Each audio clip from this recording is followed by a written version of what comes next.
Hey, what's happening? YouTubers are back with a brand new action figure review, and today we'll take a look at the new Marvel Select Captain America from Diamond Select Toys. And right off the bat, I gotta give a huge shout out to a local toy shop in the DMV area, Tosche Station Echo Base. Now they have two locations if you're in the Northern Virginia area. There's one in Chantilly called Echo Base, and the original store Tosche Station in Springfield. But they just got this in recently, and I was like, you know what? I haven't bought a Diamond Select figure in about a year. Last one I got and reviewed actually was the Apocalypse figure, which was almost a year ago now. But I did want to take a look at this just because of the plethora of accessories, and it could potentially be your definitive Captain America. But like we always do with the reviews, let's get started with the box art first. So it's in this very outdated Diamond Select box. I get they're just keeping it unified with everything in the line, but I kind of wish they would update this because I guess in this situation you have a plethora of accessories. I just feel like there's just a lot of unnecessary box space, but you know, it is what it is. They had this box for like what, since 2006 or 2005, so it's a long time. But on the side is the classic image artwork of Captain America, and on the back are some more promo images of the figure itself. On the top left hand side you can see a little info about Captain America. Feel free to pause it if you want to go ahead and read it. And below you see it's designed by Eamon Donoghue and sculpted by Chris Dahlberg. Alright, that's enough about the box art. Let's go ahead and take Captain America out of the box. Alright, here's Captain America out of the box, and he comes with a plethora of accessories. You love to see it. Captain America comes with 7 individual hands. The first set we're looking at are a pair of fisted hands, and then he has a pair of gripping hands. And then he comes with a pair of open hands that you can use for like saluting or throwing a shield or slapping someone. And then he has one additional right hand that's pointing. I guess they couldn't give him 2, but it would have been funny if they did. And the next accessory we're going to take a look at is his belt. So I thought you had to pop the torso off in order to put this on, but upon further looking at it, there is a little plug right here, so you just remove it so you can remove the belt, and then just put it around Cap's waist like so. And it just pokes on the back like that, and then you have his belt, which looks cool. I don't know if I'm going to keep that on there. So Cap does come with 2 shields, and the first one we're going to take a look at is one he used in his earlier days, like in his first appearance, I believe. So you have the shield right here. The sculpt looks nice. And on the back, here's something I want to point out. So the arm's basically going to go through there. Then you want to use the gripping hand to go through there to kind of hold the shield. The cool thing about this is I've seen this on other figures before. I think it might have been the Legends one where it has the same pattern. So you can only use it on one arm. The cool thing I like about this is that you can actually just rotate it. So if you wanted to use it on the right arm, you can, or the left arm. Just like that. And also, speaking of which, because you can rotate it, you also pop this off. And the other accessory, his harness, you can just pop this like that with a little force. And it goes on the back of Cap. So I think that's pretty cool engineering, and I liked how that worked. We're going to take a look at his other shield, which I prefer this to look better. And then much like the one you saw there, same thing, you can rotate it and then pop this out and put the back harness on there so it's on the back of Cap. Actually, looking at it, this does look really clean. I kind of want to compare it with the Legends one later, because I might actually use this one for the Legends. So Cap comes with 2 additional sets of heads, 3 total, which you love to see. A lot of accessories. The first one we're going to take a look at is the default one that's on there, and this is probably the one I'm going to keep on the figure. Now, the cool thing I like about this is in the comics, he's drawn sometimes with like that black right here, kind of like a cell shading, sort of. But it just looks really good, and I think the execution on Diamond Select's part looks really good and clean. I do like this a lot. And one thing I wanted to showcase, because I thought they were going to be one piece, but when you remove the neck peg off of the Captain America body, you can also remove the head sculpt. So if you wanted to just swap the heads, you could, because there's a peg there, and then there's also a peg on the body itself. So you can actually remove it from the neck. I thought it was just going to be one piece, so that's cool to see. The next head sculpt we're going to take a look at is the unmasked Steve Rogers head, and this looks really clean. I do like the art style and the sculpt work of this. Now, at the toy shop that I went to at Echo Base, they had 2 of these, and I noticed the other one kind of had a side eye going on, but this one looks straight ahead, and it looks really clean. To me, I think this could be your definitive Steve Rogers head sculpt, but yeah, it just looks clean. And then, of course, you know, because I mentioned, it does also come with this unmasked Captain America mask, just folded down like that we've seen before in other figures and other toy lines. But yeah, this looks really good. And we'll take a look at the rest of the figure. Here's the thing that I really like about this figure, I really appreciate. You can see closely, they sculpted the scales on certain parts of his attire, so even though it's not overly done, it's still subtle. Like he isn't, like in some panels of the comics, it's kind of like that where It's just a plain, flat area here, but some scaling just to show that he has the scales on his suit, which I think they did a fantastic job kind of blending it together.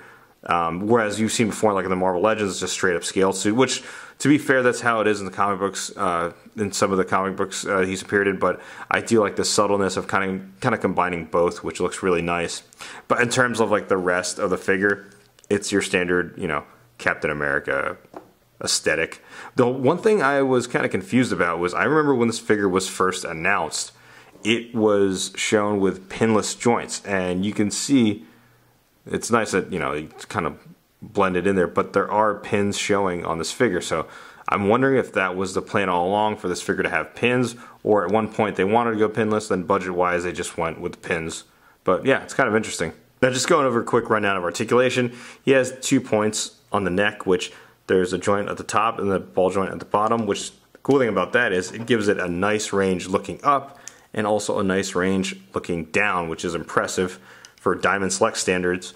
Now, because it is a Diamond Select, the joints are pretty stiff, so kind of like a NECA figure, but the shoulder can go out that far. There's, of course, bicep swivel. He has double jointed elbows, which give a decent range, and that is a clean cut right there. And here's the thing I always want to test out with figures, whether it's Marvel Legends, Diamond Select, or McFarlane figures, the diaphragm joint. How far forward can it go? And not much, unfortunately. And that's one thing I'm curious about. Like, some companies can completely nail the engineering when it comes to diaphragm joint with the forward movement, and some just can't. Like, oftentimes it'll come out like this, And then there's also a waist swivel if you needed more additional articulation at the torso. And then there isn't a thigh cut, which is kind of surprising, because I think someone comments below, correct me if I'm wrong, I think we've seen before thigh cuts on Diamond Select figures. They just decided not to go that way with this. I'm wondering if it's because it's budget reasons, or something about Hasbro having the master license for Marvel Legends, so only companies can lose certain points of articulation. I don't know. Let me know in the comments below. But he does have double jointed knees, and that's also a clean cut right there.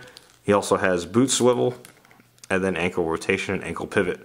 So I would say, in terms of articulation, it's not bad for a Diamond Select figure. Now, time for some size comparisons. First size comparison, here is the Marvel Select Captain America, standing next to a couple Marvel Legends Captain Americas in my collection.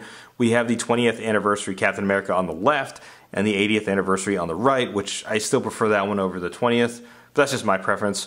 So in terms of scaling with your Marvel Legends, obviously this Diamond Select / Marvel Select version won't fit, but I thought it would be cool to kind of compare them side by side. And I was even thinking about doing a comparison or versus battle between these two. If you want to see it, let me know in the comments below. And next size comparison, here is standing next to some more Marvel Legends Captain America figures. We have the Bucky Cap Walmart exclusive on the left on the Vulcan mold, and on the right we have the Avengers 1 Captain America. And next size comparison, here is standing next to some Marvel Legends Marvel villains. We have Red Skull on the left and Thanos on the right. So yeah, again, he's not going to be able to scale with their Marvel Legends. In toy photography, I guess you can kind of fudge it with scaling and posing, depending on how you angle it, like with forced perspective.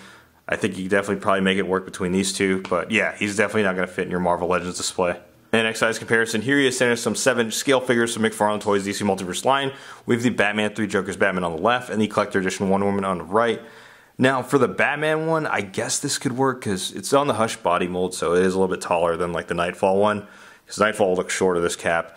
With Wonder Woman, I think this works, and I might try work on a photo, because correct me if I'm wrong, but I think there was a comic panel or comic book cover where these two got married. I'm pretty sure. I got to do my research, but let me know in the comments below what y'all think about this size comparison. Do you think he fits in with a DC Multiverse collection? Because I know in the 90s they did the DC versus Marvel comic series run. And next size comparison, here is standing some more McFarlane Toys DC Multiverse figures. We have the Collector Edition Chad Superman on the left and the Year 2 Batman on the right. And again, I think for these two, I think it does scale well with Captain America. So if you are looking to do that crossover photos for your DC and Marvel collection, this definitely would be a good option for that. And now time for random ass size comparison, which y'all already know how this works. My shit in heart. Alright, so my overall thoughts on the figure. I like it a lot. Is this the definitive Ultimate Captain America figure? I would say so, especially at the price point of $30 to $35. That price point is justified with the plethora of accessories, the ability to make this essentially 2 versions of Captain America with one figure. I like that concept. I think Diamond Select took a huge step forward with this Captain America figure. I only wish like there were some updates in terms of the articulation, but I get why they probably can't do that. In terms of like the figure itself, like if you're looking for something to scale with your Marvel Legends or put in your Marvel Legends display, it's not really going to work considering he's a different scale. And if you have him vanilla poses, he really won't work. He's going to be taller than most of the other figures in the collection. But if you're just looking for a Captain America figure, a huge Captain America fan, then by all means pick this up. I think it's still available on BBTS for pre-order, or check your local toy or comic shops. But yeah, sound out in the comments below, YouTubers. Are you going to pick this up? What do you think about this figure? And like always, if you like what you see, be sure to hit that like button. If you're not already subscribed to the channel, go ahead and subscribe. Thanks for watching.